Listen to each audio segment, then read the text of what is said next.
Vietnam وار کے دوران army کے ہاتھ میں ایسا کیمیکل آ چکا تھا جس کو وہ زخمیوں کے زخموں پر اسپرے کرتے تو ان کی بلیڈنگ فوراً بند ہو جاتی تھی، پھر چاہے وہ زخم کتنے ہی گہرے کیوں نہ ہوں۔ ویڈیو شروع سے پہلے اگر آپ ایک گندے سے کیڑے نہیں ہیں اور ایک اچھے انسان ہیں تو ویڈیو کو لائک کریں اور چینل کو سبسکرائب ضرور کریں۔ اس کیمیکل نے ہزاروں لوگوں کی جان بچائی تھی اور آپ کو جان کر حیرانی ہوگی یہ کیمیکل ہر گھر میں پڑا ہوتا ہے۔ ناظرین، ڈیلی لائف میں استعمال ہونے والی کچھ ایسی چیزیں جو کسی مقصد سے نہیں بلکہ غلطی سے انوینٹ ہو گئی تھی۔ سب سے پہلے ہم نظر ڈالتے ہیں کوکا کولا پر۔ کس کو معلوم تھا کہ تلوار کا ایک وار دنیا کی سب سے مشہور سافٹ ڈرنک کوکا کولا کو بنا کر چھوڑے گا؟ جی ہاں، یہ بات ہے ایئر 1865 کی۔ ڈاکٹر پیمبرٹن، جن کو امریکن آرمی نے لیفٹیننٹ کرنل کا رینک بھی دے رکھا تھا، بیٹل آف کولمبس کے دوران ان کے سینے پر تلوار کا ایک وار لگا تھا۔ یہ زخم اتنا دردناک تھا کہ ڈاکٹر پیمبرٹن نے مورفین کا استعمال شروع کر دیا۔ یہ ایک ایڈکٹیو ڈرگ ہے جو اس وقت استعمال کی جاتی ہے جب کوئی میڈیسن کام نہ کرے۔ ان کا وہ زخم تو ٹھیک ہو گیا لیکن ایک اور مصیبت گلے پڑ گئی۔ ان کو اب مورفین کی لت لگ چکی تھی اور وہ اس سے جان چھڑانا چاہتے تھے۔ اس وقت الکوہول اور کوکین کو خراب نہیں سمجھا جاتا تھا اور اس کو کوئی بھی خرید کر استعمال کر سکتا تھا۔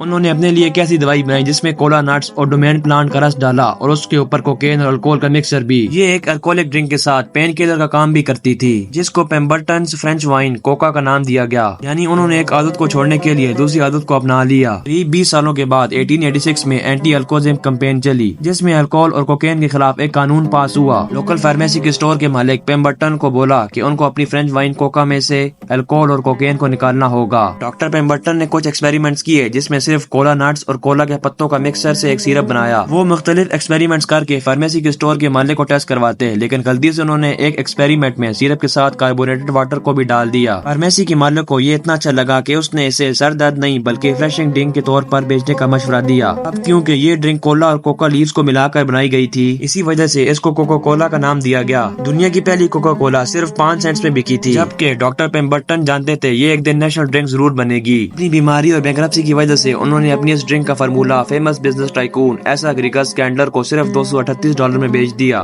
آج کوکا کولا کی مارکیٹ ویلیو $260 ارب ہے، جو قریب 21,000 ارب روپے بنتی ہے۔ نمبر 5، کیا آپ کو معلوم ہے کہ ویتنام وار کے دوران ایک ایسا کیمیکل تھا جس نے ہزاروں زخمی سپاہیوں کی جان بچائی تھی؟ ڈاکٹرز فرسٹ ایڈ کے طور پر اس کیمیکل کو زخمی سپاہیوں کے زخموں پہ اسپرے کر کے جس سے زخم فوراً سوکھ جاتا تھا اور بلیڈنگ بند ہو جاتی تھی۔ یہ کیمیکل کچھ اور نہیں بلکہ سپر گلو تھی جو کہ آج ہر گھر میں موجود ہے۔ اور سب سے انٹرسٹنگ یہ ہے کہ سپر گلو غلطی سے ایجاد ہوئی تھی۔ ورلڈ وار 2 کے دوران سولجرز کو سب سے بڑا مسئلہ تھا کہ جب وہ اپنی گن سے فائر کرتے تھے تو نشانہ ان کے ٹھیک جگہ پر نہیں لگتا تھا۔ اس مسئلے کو حل کرنے کے لیے US آرمی کو ایسے نشانے کی ضرورت تھی جو بالکل صاف پلاسٹک کے بنا ہو تاکہ اس کے بیچ میں سب کچھ آسانی سے نظر آ سکے۔ اس کلیئر پلاسٹک کو بنانے کے لیے کیمیکل انجینئرز کی ایک ٹیم ہائر کی گئی جس میں ڈاکٹر ہیری کوور بھی تھے۔ یہ لوگ کلیئر پلاسٹک بنانے کے چکر میں ایک ایسا کیمیکل بنا بیٹھے جو ضرورت سے زیادہ ایڈھیسو یعنی چپکنے والا تھا۔ سیانو آرکیلیٹ نامی یہ کیمیکل گنز کا نشانہ بنانے میں کام نہ آ سکا۔ 9 سالوں کے بعد 1951 میں doctor Harry Kovoor Kodak company میں جاب کر رہے تھے جب یہاں ٹیسٹ انجن کی کنوپی یعنی اس کے کور بنانے کے لیے خود ایکسپیریمنٹس کیے جا رہے تھے۔ اس موقع پر ڈاکٹر ہیری کوور نے ایک بار پھر سے سیانو آرکیلیٹ کو ان کے سامنے انٹروڈیوس کروایا، لیکن اس بار بھی اس کیمیکل کو حد سے زیادہ ایڈھیسو ہونے کی وجہ سے ریجیکٹ کر دیا گیا۔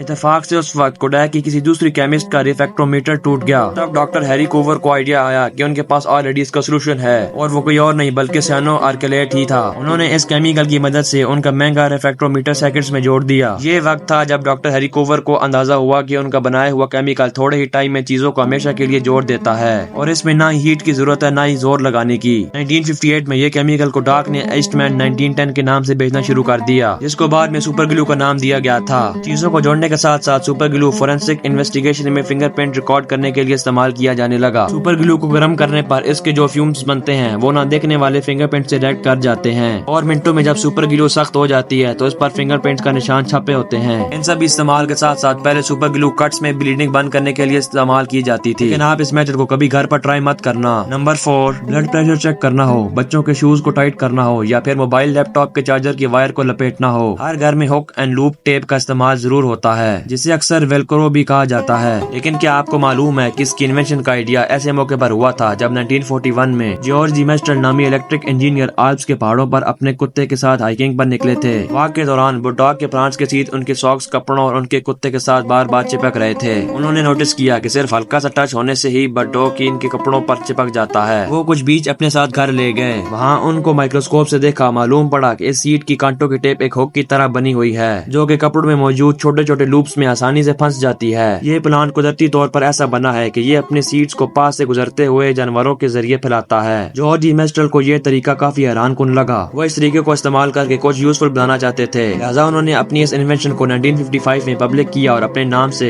رجسٹر بھی کروا دیا۔ ہک اینڈ لوپ ٹیپ دو حصوں میں آتی ہے، ایک میں صرف ہکس ہوتی ہیں اور دوسری ٹیپ میں نیلون لوپس ہوتے ہیں۔ یہ دونوں آپس میں ٹچ کرتے ہی ویسے ہی چپک جاتے ہیں جیسے بلڈاگ سیٹس کپڑے پر چپک جاتے ہیں۔ آج ویلکرو 7 کنٹریز میں بنایا جاتا ہے اور اس کمپنی میں قریب 2500 امپلائیز کام کرتے ہیں۔ نمبر 3، ورلڈ وار 2 سے پہلے گھروں میں ہیٹر کی جگہ کوئلے کا استعمال کیا جاتا تھا، لیکن اس کی وجہ سے پورے گھر میں کالے دھوئیں کے لیے چپک جاتی تھی۔ تبھی پلے ڈو کو انوینٹ کیا گیا جس کو استعمال کر کے کالک کو ہٹایا جاتا تھا، لیکن ورلڈ وار 2 کے بعد نیچرل گیس کو ہیٹرز کے طور پر استعمال کیا جانے لگا۔ نو اور جوزف کی پلے ڈو کی انوینشن اب کسی کے کام نہیں آ رہی تھی، لیکن کچھ سالوں کے بعد 1950s میں جوزف نے دیکھا کہ اس کی بہن جو کہ ایک اسکول ٹیچر تھی وہ پلے ڈو اپنے اسٹوڈنٹس کو مختلف ماڈلز بنانے کے لیے دے رہی تھی۔ وہیں سے ان کو آئیڈیا آیا اور انہوں نے ریمبو کرافٹس کمپنی رجسٹر کروا کر اس کو بچوں کے کھیلنے کے لیے بیچنا شروع کر دیا۔ نمبر 2، پیس میکر اور پینیسلن کے علاوہ میڈیکل انڈسٹری میں بلڈ تھنرز کی انوینشن اصل میں اتفاق سے ہو گئی تھی۔ یہ بات ہے 1920s کی، جب جانوروں میں عجیب بیماری نوٹس کی گئی۔ اس بیماری میں ان کو انٹرنل بلیڈنگ ہونے لگی جس سے ہٹے کٹے جانور بھی مر جاتے تھے۔ تحقیق سے پتا چلا کہ گھاس کے اوپر جم جانے والا فنگس آنے کی وجہ سے ان کا بلڈ کافی پتلا ہو گیا ہے۔ جب اس فنگس کو کافی ڈیٹیل سے سمجھا گیا تو اس کے اندر ایک خاص کیمیکل پایا گیا جو اصل میں ان کے خون کو کافی پتلا کر دیتا تھا۔ اس کیمیکل کو بعد میں وارفرین کا نام دیا گیا، لیکن اس سے پہلے یہ ہارٹ اٹیک کے پیشنٹس کو دیا جاتا تھا۔